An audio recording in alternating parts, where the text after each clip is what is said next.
Hi YouTubers, this is Courtney. I'm back with my second video, and today I want to talk about some steps that we can all take in order to heal, especially with dealing with the heartbreak. You know, heartbreak is difficult and unfair, challenging, and painful. Having to deal with the stress and emotions that come with carrying around a heavy heart can take a toll on anyone, and even myself. That pain can lead to depression, anxiety, feeling as if you can't trust anyone, low self-esteem, lack of self-love, physical pain in our body, even it can lead to suicide. So not to mention that life goes on means you have to go and do the work. You have to put in the work. You have to perform in order to continue to go through our day-to-day rituals. And that means taking care of the kids, paying bills, going to work, on top of dealing with this broken heart. It is often said that, you know, time heals all wounds, and I do believe that. However, I strongly believe that it's not so much as time healing the wound of a your heart being broken, but I think it's very important as to what you do in this time in order to get your heart to heal. So what we're going to do is I'm going to share with you what I've had experienced personally in order to get back to my happy place, in order to mend my broken heart. So there are steps to healing. You know, we just can't walk around with these emotions and expect that it to heal its own. We can't continue to dwell in that negative space, because it's only going to manifest itself in the way that we perform, the way that we act, the way that we interact with each other. So I've taken it upon myself, and these are just my personal experience, steps that help me to get through, and I hope and pray that it helps you also, and I know that it will. So there's steps to this healing from this heartbreak. And the first thing we need to do, you know, we need to realize that the first thing is to realize that we have to detox. You have to allow yourself to hurt. As much as we would like to act as if we're Superwoman or Superman, the truth of the matter is we're not. God created us with feelings and emotions, good and bad, and when a person presents us with an event that crushes us, it is natural and okay for us to feel the way that we feel. It's okay for us to feel that hurt. It's natural. It's no way around it. And if you are hurting, it's very important that you express that.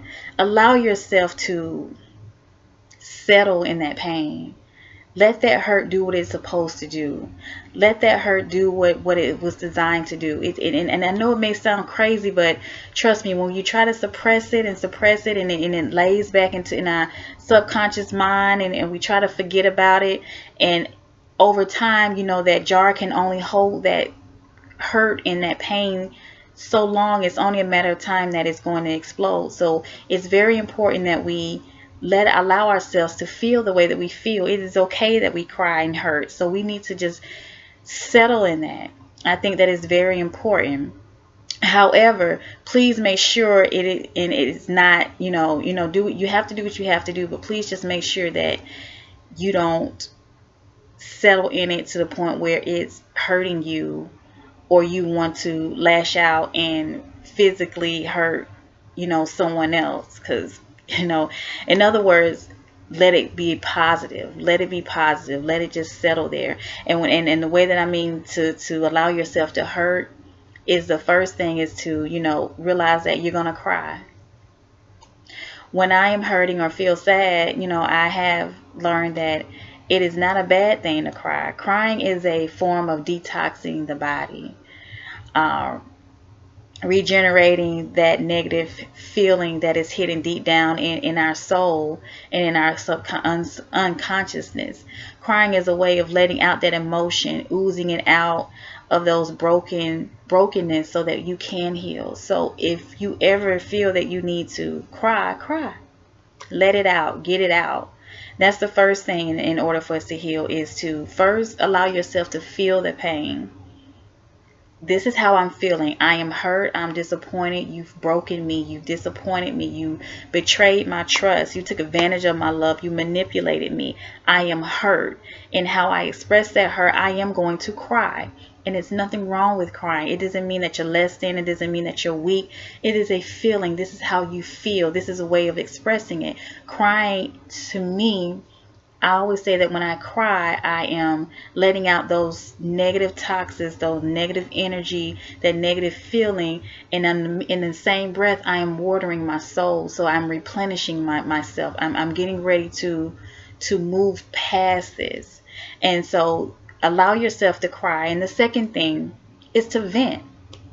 And when I say vent, I mean vent. Yell, scream, cuss, sing, verbally express how you are feeling to yourself in the mirror, which is what I normally do sometimes. I find myself getting upset, and when I'm getting out the shower or doing my hair, and I'm starting to relive this event in my head, and I just cry, and then I start to vent. I cannot believe this, blah, blah, blah, blah, did this, and how dare he, and oh, I can't believe she said this. You know, I vent. I let it out. I let it verbally come out.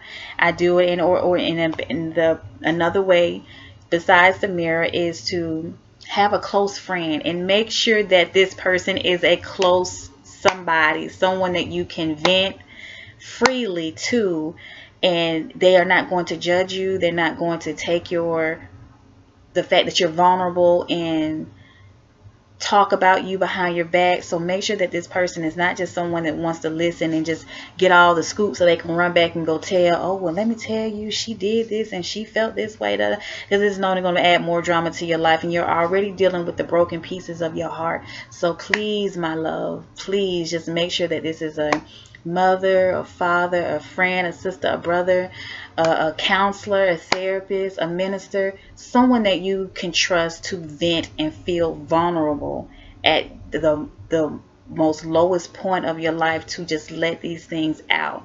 Verbally express how you feel. Make sure you are being honest. Be truthful to the core of how you are feeling. It is very important that you do that. Sometimes, we don't want to look too weak or too desperate or too hurt. But if be honest, because that honesty is not for anyone else but yourself. You're letting yourself know that, hey, I am jealous. I am a little envious. I feel betrayed. I feel unwanted, unloved. I feel used, abused, misguided. I feel manipulated. And express that to someone. Express it to yourself. Always make sure you're being honest to the core of how you're feeling. If that feeling is pissed, say it. I am pissed off. If you feel that you are being betrayed, say that. Jealous, say that. Stupid.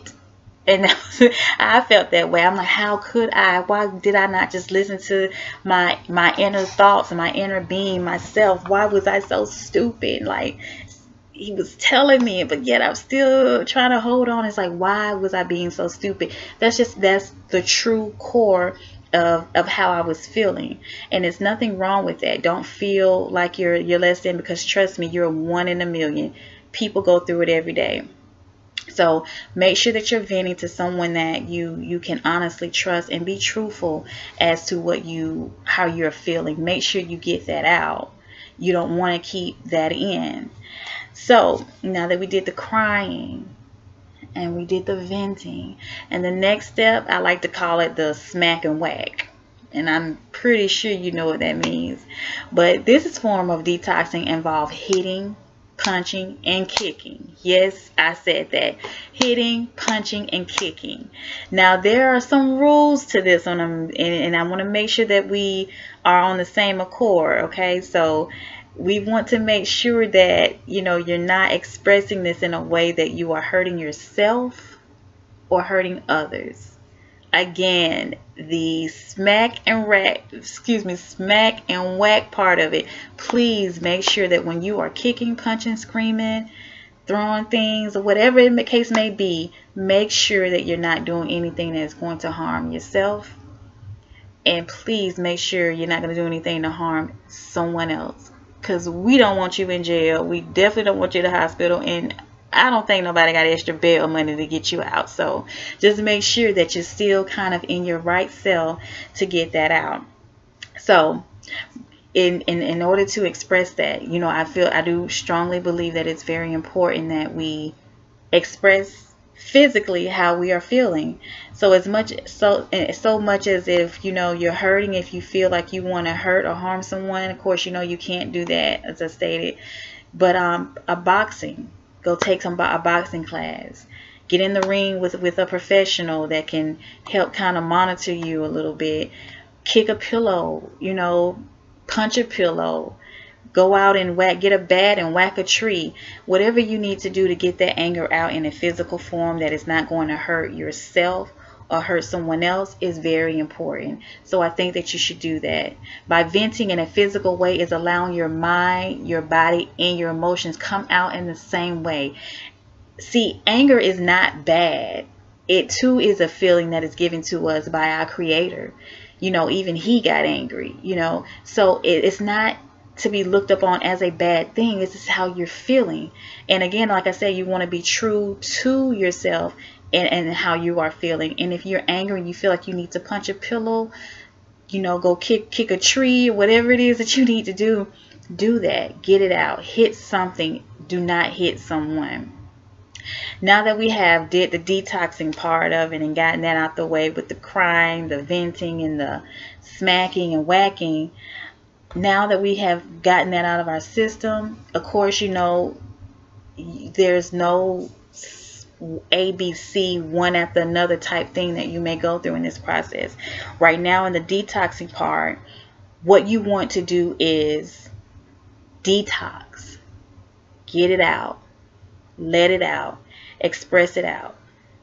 Say what you have to say. Do what you have to do to release that negative energy, to release that negative feeling, those hurtful things. You want to express it.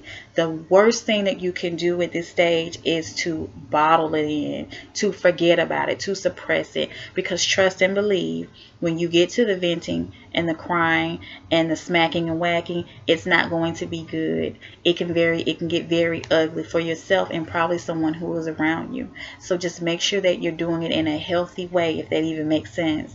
But make sure that you're doing it in a healthy way, and just know that this is part of your process, your steps to healing. Okay, so now that we've detoxed, and everybody knows who are, you know, in the health field or health care or doing anything as far as exercising, we know that when we detox, we have to replenish. We have to put back what we put out. We don't want exactly what we put out, but we have to replenish ourselves in a healthy, in a sane, and in a very humane way that is going to build up what has went out, what is going to restore what we've already put out. So now that we put out that negative energy, that negative flow, that negative feel, it's time for us to start loving on ourselves. That's right. Because that heartbreak, that pain that we feel or is feeling is real. It can literally take us out physically, mentally, emotionally. So we have to realize, okay, I've gotten this out. Now it's time for me to put me first. This is the part where we become, I would say selfish, but it's a good selfishness. It's selfish because I'm putting myself first. I matter. If no one else is going to love me, take care of me, whatever, I have to first learn how to love and take care of myself. So that's what you want to put yourself in, this mentality when you're getting ready to replenish. So the first thing you want to do when you replenish is that you want to feed, and I think it's very important. You want to feed your spirit. It's very important that you feed your spirit, because the spirit is the core of who we are. It's the inner body of who we are. It is what houses our being, our existence. Is what we are originally created, and we need to feed that. That is the root of who we are, our spirit.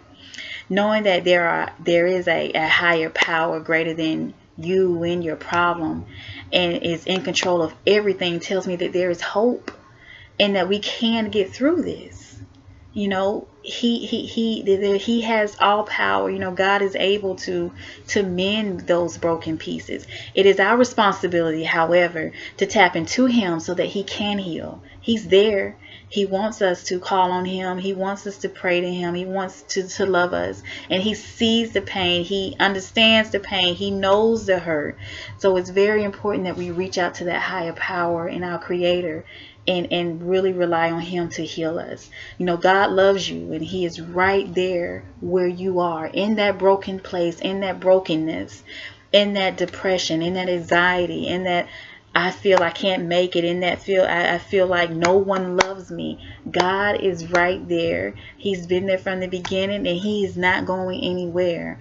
However, we have to tap into him so that we can see what it is that he wants us to do it. Because see, we already have it within us to do these things. We just need to listen and have a spirit of discernment to know what to do and how to do it, when to do it. And he loves us so much that he's not going to leave us with nothing. He's going to send something or someone to help you along the way, whether it's a book, a seminar, a class, a friend, grandma, mama, somebody. That's something to do that. So we have to make sure that we're feeding our spirit. You know, talk to him, pray. There's no set way to pray. When I find myself in situations and I'm hurting, I always talk to God as if he was literally right next to me. Lord, I am upset. I'm pissed. I can't believe. I need you to step in right now because you know me. I'm about to blow up. I need you, Lord. Please help me, God. Help me, help me, help me. And he gives me this sense of calmness, this sense of peace. And I begin to start thinking more rationally, starting to change my perspective on how I'm looking at stuff and how to think about it and how to cast down those negative things so they won't dwell in my mind and take root in my heart, and then begin to show in my actions and how I act and how I look and how I'm thinking and how I'm speaking, because I don't want this pain to be who I am. I don't want this pain to be, I don't want to be known as the bitter person, the negative, angry person. I don't want that. But if we don't take care of ourselves and do that and feed our spirit, that's exactly what's going to happen. Because that you're going to continue to keep repeating those cycles over and over and over again in your life of the venting and the smack and whack and the crying. It's going to just continue to repeat itself in that. What we're wanting to do is get that out so that we can move forward, so that we can heal. We done already had the surgery. Now it's time to patch up just ourselves so we can heal. So it's very important that you that you feed your spirit. And the way that we feed our spirit is like what I do. I find inspirational quotes and scriptures and I meditate on that.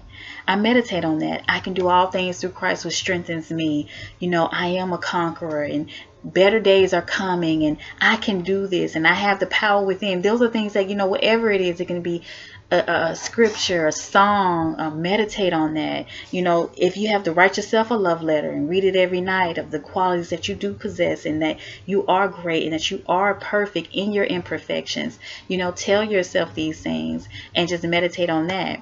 Another thing that you can do is research a good self-help book. There's plenty out there that you can choose from to help build up our inner being and our self-knowing and how to learn how to love ourselves again and appreciate ourselves. Get you a good self-help book and read it every night. Make it a date night with yourself. You know, pop you some popcorn, get you a glass of wine and read your book. Or, you know, fellas, get you a beer or whatever, you know, your coffee, and read that book and let it help you heal. Spiritual book, you know, a Bible that you can read daily, anything that's positive and uplifting. This YouTube video, you know, anything that's going to help you get over this brokenness, because it's not going to stay broken forever. You have the power within you to take your own broken heart and to heal it. You have everything that you need within yourself to do that. And I really want you to really understand that and know that just because he or she has broken your heart, that's on them. Now you have to take the responsibility and take control over your kingdom, your life, sit firm within your life and take control over it. Don't continue to dwell in those negative places. Do your work, do your research, invest in yourself, reinvent yourself. It is very important. So the first thing we need to do when we replenish ourselves is that we need to feed our spirit, and that's by way of getting a good self-help book and YouTube videos, or getting some quotes, some scriptures, or something that's very positive and uplifting, and let that dwell in your mind, because what it's going to do is that it's going to cancel out that negative thing with that positive thing, because now you're feeding your spirit, so that negative energy that's trying to dwell there and tell you go against what is positive is going to eventually wither away. And so now when that thought tries to come, this positive energy, this positive thought that you've meditated on and it's implanted in your heart and your spirit, is going to override it to where it's like, yeah, I understand that, but I know that I am good. I know that I am great. I am a conqueror. I can fight this. I am going to make it. Nothing's going to stop me. I have the power within myself by my creator to get through this. So whatever that little voice is telling you different, it's going to run away. It's going to flee. So it's very important that we do make sure we do that. Now, I know it is very important that we, take the time to do that. And also another thing that you can do that I do is that I go into my praise and worship, to become one with my creator. I praise and I worship him. I invite him into my space where I'm at and ask him to talk to me, and we talk to each other. And that is one of the most awesome feelings that I have, that has really gotten me through to get to the point of replenishing myself and getting over a broken heart, is that I would just become one with him.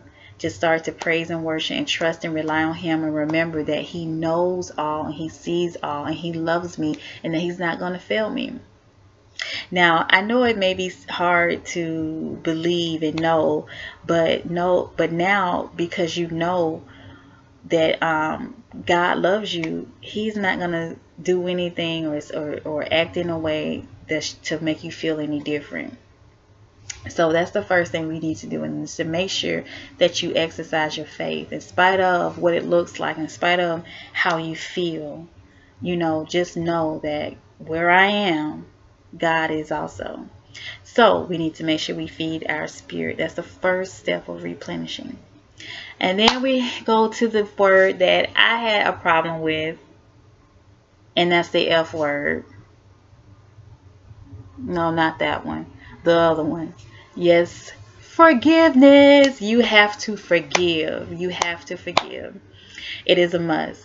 You must forgive. It is necessary and critical if you have the desire to live and not just exist. Let me repeat that again.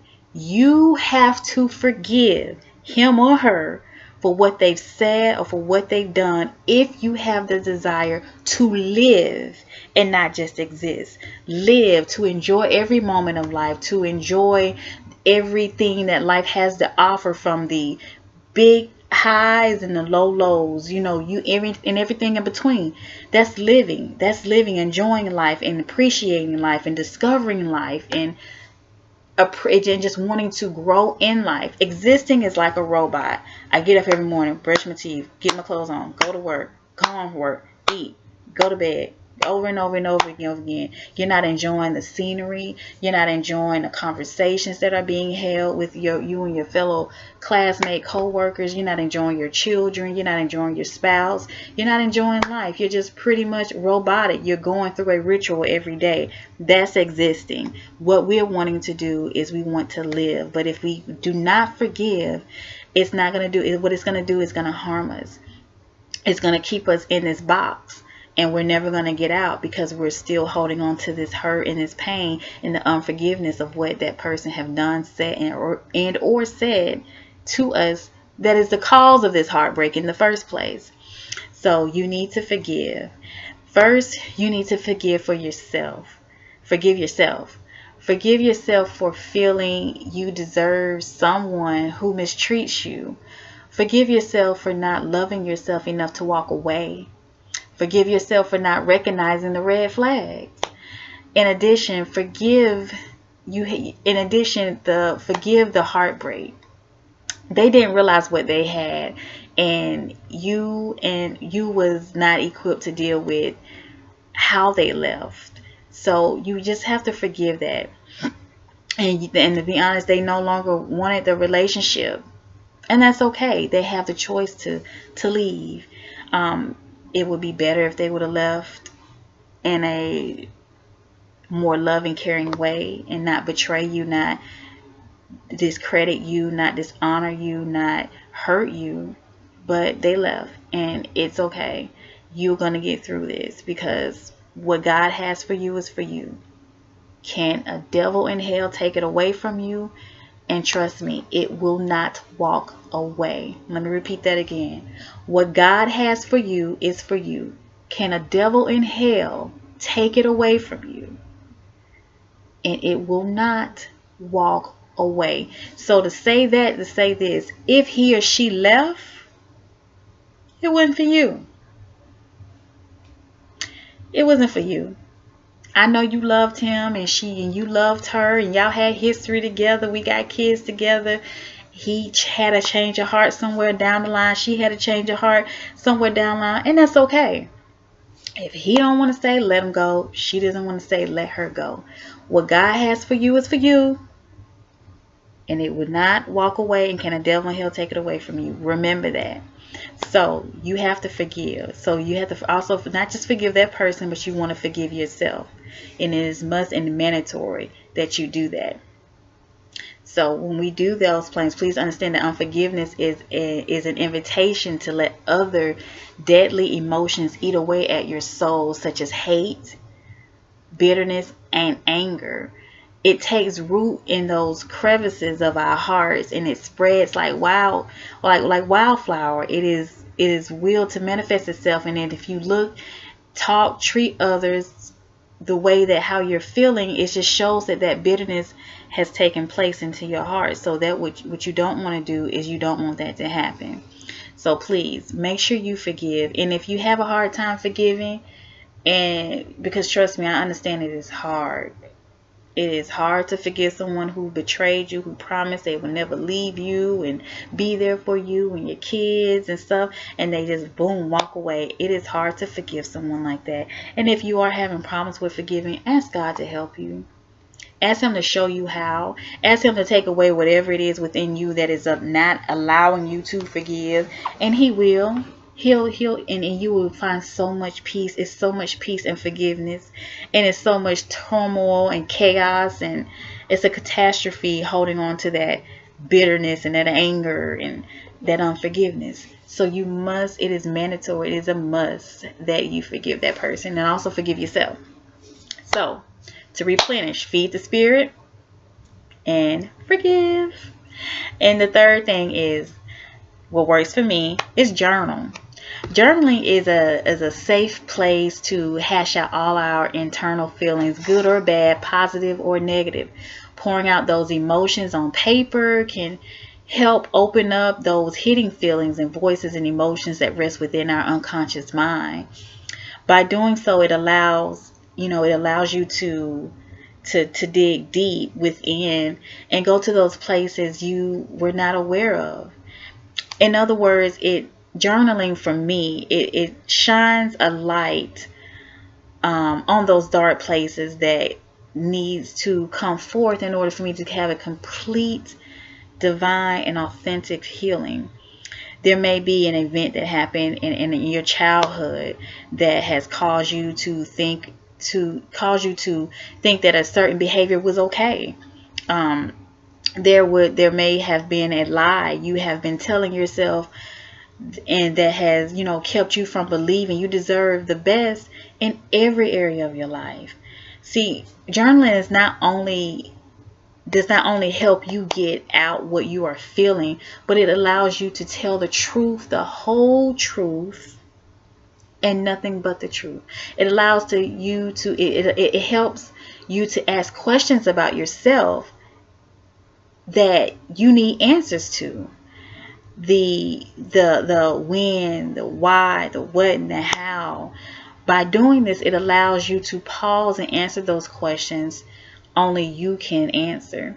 So when we journal, it's a safe place. And and I know a lot of people may not feel comfortable with journaling because, you know, we do have a lot of skeletons in our closets, and we don't want anybody to know about it, and the fear that, oh, someone may find this, and what if I pass and they read this and they'll know these things.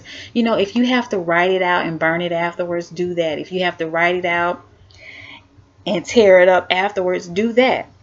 But I do think that it's something about a pen and a paper when we write and we begin to just express how we feel, because there's no one there. We can really be vulnerable. No one can hear us. No one can see us. It's just you and yourself. It is your outer, it is your physical and your spirit having a conversation, interacting with each other, and we're writing these things out, and we can start to see our story on paper, and then it can kind of correct us to see where maybe we went wrong, and with things that we can correct it to help heal ourselves, or to help better ourselves, so that we won't continue to keep tripping over the same thing, getting the same results. If we want it, and once we know better, we'll do better. I know that every time that I get upset, I say what comes to my mind. So, okay, well, maybe that's not working, because every time I do that and I piss somebody off and we get into a fight and da da da, you know, it's a snowball. So those are some things. That's why journaling is a way to express, but it's also a way to kind of see your story. And because you are the author of your story and the director and the producer, you can kind of tweak it the next time those things come, so you're aware of what you're doing and what's going on. So once you do the journaling, and we're kind of seeing where we can go and the avenues that we can take, and we're learning ourselves all over again, because we're replenishing, so we can learn ourselves all over again. I think it's very important now to reinvent yourself. Oh, that's my favorite part, to I get a chance. And reinventing yourself, you have to look at it. You have to change your perspective on how you're looking at this broken heart.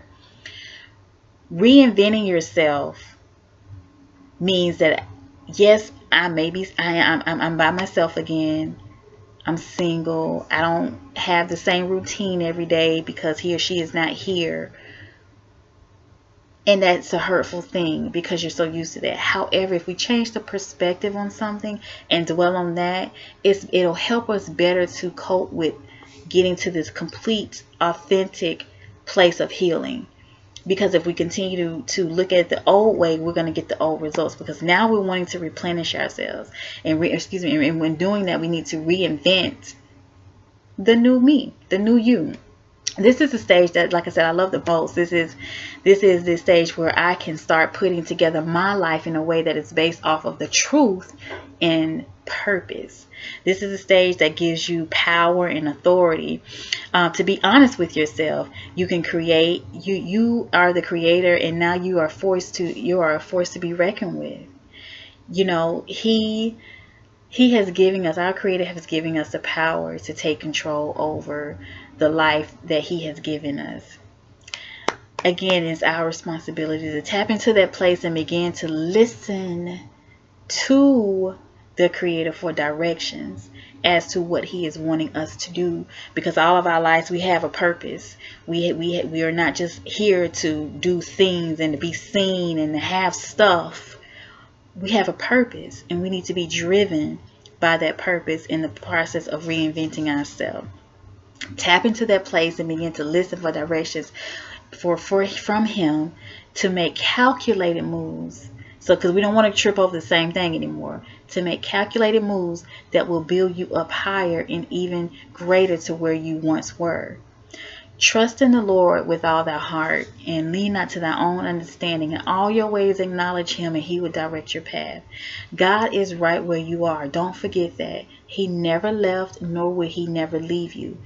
All we have to do is ask Him to order our steps, guide our tongue, regulate our mind, create in us a vision, birth that vision, and He will be right there with us to telling us what to do, how to do it. But we have to always be in that connection with Him.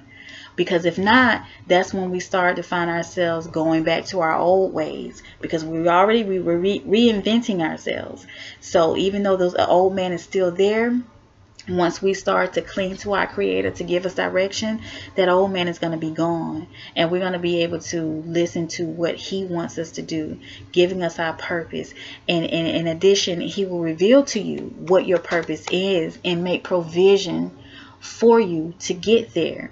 See, it's not too late to do what you know you're supposed to have been doing in the first place. It's not too late. This is the time to do it. This is the part that we need to reinvent ourselves. Go ahead and do what you have to do to open up that business. Go ahead and do what you have to do to write that book, to go back to school, to become a nurse, an engineer, teacher, a dance instructor, whatever the case may be. As long as there is life in your body, you have a purpose here, and God wants you to fulfill that dream. He wants you to fulfill that purpose, because someone is praying for your gift. Someone is praying that they meet someone that knows how to educate the way that you know how to educate. Someone is praying that they get a self-help book or a novel or a children's book that will benefit them, that is helpful to them, that they can relate to. Someone is praying that you open up that business because we don't have one around here. Someone is praying for your gift. So it's your responsibility to tap into that place so that you can find out what your purpose is. Stand firm in that. Ask God for guidance and direction, and trust that every move that you make is going to be calculated and ordered by Him. You have the ability to do it. You have to tap into that. It is your responsibility. So in this process of healing and dealing with the heartbreak, we always hear, oh, time will heal all wounds. And that's true. But I honestly feel that it is what we do with that time that matters. Don't suppress how you're feeling. Don't suppress the fact that you're mad, sad, upset, jealous, confused, hurt, feeling betrayed. Get that out. Vent to a friend. Vent to yourself. Do whatever you have to do to get that anger out, because we want to start afresh. We want to start with a clean vessel, a clean soul. And if there's all that toxic and negativity and hate and grime and grudge within us, trying to replenish that is going to be an epic fail, and that's what we don't want to do. We have no time to continue to keep tripping over the same thing. Once we've gotten that out, and not saying that you may not regress to that, but once you acknowledge that, okay, I can't dwell here, I have to keep moving, then start to replenishing yourself and take it one day at a time. You're going to have days that you're not even going to want to get out of the bed. You're going to have days where you just don't want to adult today. You don't want to be fooling with the kids and the job and whatever.